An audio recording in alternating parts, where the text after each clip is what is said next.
Melody dari kecil sudah ganteng. Tetapi terjadi cobaan dalam hidupnya. Di saat dia berusia 6 tahun, dia mulai berkedut tanpa sadar dan mengeluarkan suara seperti anjing. Teman sekolahnya menertawainya. Guru mengira dia sengaja mengacaukan semua orang, menyuruhnya meminta maaf di depan kelas. Bahkan psikiater mengatakan dia terlalu semangat sehingga pamer. Dan juga ayah Melody. Ayah dan ibunya sudah lama bercerai. Ayah akan mengunjunginya dan adiknya sesekali. Kali ini mengajak mereka bermain baseball. Mereka bertiga sangat senang. Tetapi ketika Melody berkedut, malah dimarah oleh ayahnya. Saya menyuruhmu untuk berhenti. Ayahnya merasa Melody terlalu nakal, kurangnya pengendalian diri, dan mulai membencinya. Saat pergi pun tidak mau memeluknya. Situasi Melody semakin memburuk. Kedutan dan teriakannya yang sering mempengaruhi pelajaran guru. Akhirnya kepala sekolah datang, memberikan peringatan dengan alasan mengganggu disiplin sekolah. Melody dengan menangis berkata dia tidak dapat menahannya. Dan kepala sekolah mengira dia hanya mencari alasan sendiri saja. Ibunya mendengar, kemudian berdiri, dan menarik Melody pergi. Ibunya berkata pada Melody, jika sekolah ini tidak bisa kita ke sekolah lain. Ibunya adalah wanita yang pintar. Dia percaya semua pasti ada sebabnya. Melihatnya masuk ke perpustakaan dan meminjam banyak buku medis, melakukan penelitian sendiri. Akhirnya dia mendapatkan penyakit yang sama dengan Melody, sindrom Tourette. Mereka datang mencari dokter. Dokter baru sadar dan mengakui kesalahan pemeriksaannya. Tetapi sialnya penyakit ini tidak terobati. Ibunya menangis karena putranya akan terus diganggu oleh penyakit ini seumur hidup. Tidak apa ibu, kita pasti akan melewatinya. Sampai di rumah Melody langsung menelepon ayahnya, menjelaskan situasinya. Ayahnya baru tahu, dia salah menyalahkan putranya. Ibunya adalah wanita yang pantang menyerah. Dia tidak mau penyakit ini menghancurkan putranya seumur hidup. Akhirnya dia membawa Melody ke organisasi bantuan penyakit. Dia mengira ini dapat membantu penyakit Melody. Tetapi malah melihat semua orang mengeluh dengan negatif. Dan ibu lain yang menyuruh Melody belajar di rumah saja. Ibunya menyesal. Dia menyesal membawa Melody kemari. Ini bukan organisasi bantuan, tetapi lebih mirip seperti tempat perlindungan pasien. Semua dikalahkan oleh penyakit. Saya tidak akan melupakan hari ini, ibu. Semua orang ini dikalahkan oleh penyakit. Saya tidak akan dikalahkan. Pada saat inilah Melody juga menemukan filosofi hidupnya sendiri. Ibunya mencari sebuah sekolah baru untuknya. Teman baru yang tidak mengerti pun juga mengejeknya. Guru pun langsung menyuruhnya ke kantor kepala sekolah. Di saat ini dia bertemu dengan mentor penting yang berpengaruh pada hidupnya. Kepala sekolah. Dia mengira kepala sekolah akan komplain. Tetapi kepala sekolah malah mengajaknya ke konser. Di konser, Melody terus berkedut tanpa henti, mengeluarkan suara aneh. Kepala sekolah menyuruh Melody naik ke panggung. Dia bukan mau mempermalukan Melody, tetapi melalui pertanyaan, memberitahu sebab pada semua orang. Kenapa kamu mau melakukan demikian? Karena saya memiliki sindrom Tourette. Apa itu? Sesuatu di otakku akan memaksaku untuk membuat suara-suara aneh. Tetapi jika kamu ingin mengontrolnya, apakah bisa?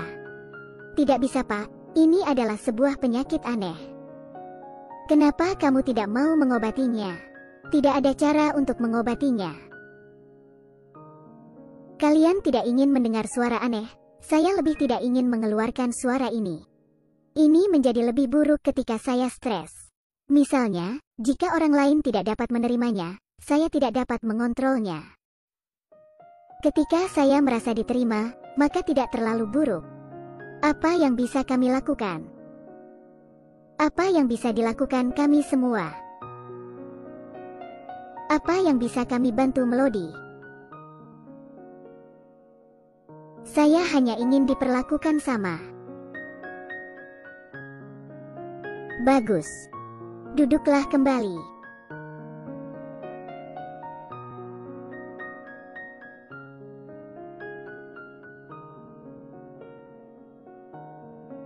Tujuan sekolah adalah untuk mengajar dan mendidik orang. Gunakan ilmu untuk menghilangkan kebodohan. Karena kepala sekolah, dengan waktu yang singkat, membuka pintu dunia baru untuk Melody. Pada saat ini Melody merasakan kekuatan pendidikan. Dia punya sebuah cita-cita, menjadi guru. Kehidupannya mendatang. Dari yang terbawah tiba-tiba berubah drastis. Beberapa tahun kemudian Melody tumbuh dewasa. Namanya adalah Melody Brad Cohen. Tidak hanya ganteng, dan juga mendapat gelar karena nilai magang yang luar biasa. Mendapat rekomendasi untuk pekerjaan prioritas. Dewan Pendidikan memutuskan untuk mengatur sekolah untuknya dan menyuruh kepala sekolah yang wawancara. Jika dia membuat suara aneh, dia pasti langsung menjelaskan. Anjing ya? Iya, anjingku yang menggonggong. Ini adalah wawancara pertama Melody. Resumenya sangat baik, tapi penyakitnya telah menjadi batu sandungan besar. Siapa yang akan membiarkan seorang guru yang bersuara aneh untuk mengajar? Sekali ditolak tidak apa. Kedua kali, sampai ketiga kali dia tidak tahan lagi. Dia menangis sambil memukul setir mobil dengan kuat.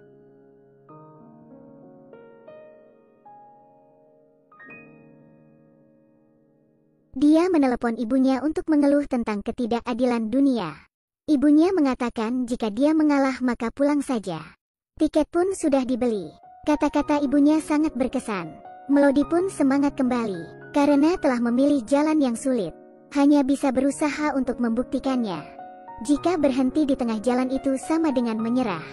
Dia percaya ini bukan masalah penyakit, tetapi belum menemukan sekolah yang menghargainya. Jadi dia melingkari semua sekolah di peta. Mencetak banyak resume. Bersiaplah untuk melamar pekerjaan serentak. Saat seseorang bekerja keras untuk tujuan, tidak ada yang bisa menghentikannya. Jika kepala sekolah tidak ada, dia meminta bantuan pekerja untuk memberikannya. Lingkaran pada peta dicoret satu persatu. Ini sudah yang ke-25. Semua sekolah akan segera dibuka. Melody merasa kecewa. Di akhir musim rekrutmen, akhirnya ada sebuah sekolah yang menghubunginya. Kepala sekolah menunggunya di depan sekolah. Kemudian mereka berbicara tentang filosofi pengajaran hampir 2 jam. Ini adalah wawancara terbaiknya.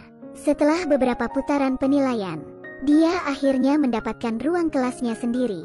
Menjadi guru kelas 2. Melody sangat termotivasi. Dia mengatur kelasnya dengan baik dan memelihara seekor kelinci. Anak-anak mendorong kursi mereka sendiri. Melody sangat bersemangat. Dia tidak malu. Dia menuliskan penyakitnya ke papan tulis dan menjelaskan penyakitnya pada anak-anak. Anak-anak sangat imut dan sangat menyukai guru yang bersemangat ini. Tetapi para orang tua tidak berpikir demikian. Seorang ayah bersikap keras keesokan harinya, ingin menyuruh anaknya pindah kelas. Ini tidak diragukan lagi menyebabkan pukulan bagi Melody. Walaupun orang tua tidak menyetujui, tetapi gadis itu sangat menyukai kelas Melody. Dia selalu menyelinap kembali untuk melihat dengan tenang di dekat pintu. Ini berarti Melody pandai mengajar. Bahkan si gemuk yang nakal, yang tidak suka membaca, jadi suka belajar. Dan juga ada orang tua yang memberitahu Melody, anaknya sangat suka untuk sekolah. Ini adalah pengakuan positif terhadap Melody. Hari ini penilaian guru tahunan sekolah.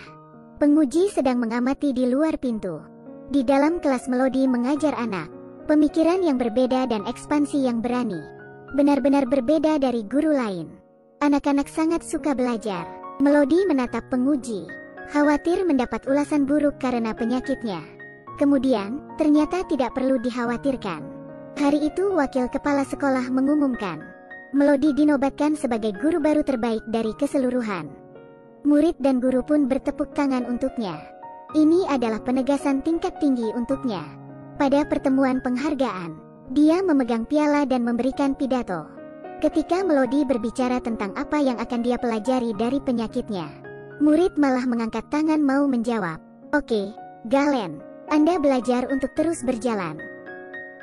Ellie, Anda belajar untuk tidak membiarkan penyakit menghentikan Anda.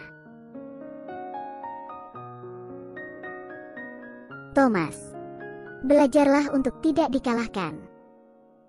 Belajar untuk terus maju, tidak membiarkan kesulitan menghentikanmu. Tidak dikalahkan oleh penyakit. Ini adalah kebenaran sederhana di mata orang dewasa. Dibicarakan oleh anak-anak menjadi sangat berbobot. Dari kisah Melody, Melody mengajari murid-muridnya apa itu kerja keras dan ketekunan. Ini kisah nyata. Nama lengkapnya adalah Melody Brett Cohen. Dia mengubah takdirnya dengan kerja keras dan ketekunan. Kisahnya sangat menginspirasi. Di sini, gunakan cerita ini untuk diberikan kepada teman sekelas dan teman yang sedang berjuang. Saya sama dengan kalian, juga berjuang untuk tujuanku. Meski prosesnya mungkin sangat menyakitkan dan melelahkan, tetapi saya percaya, pasti ada hasilnya. Ayo semangat. Baiklah, cerita sampai di sini.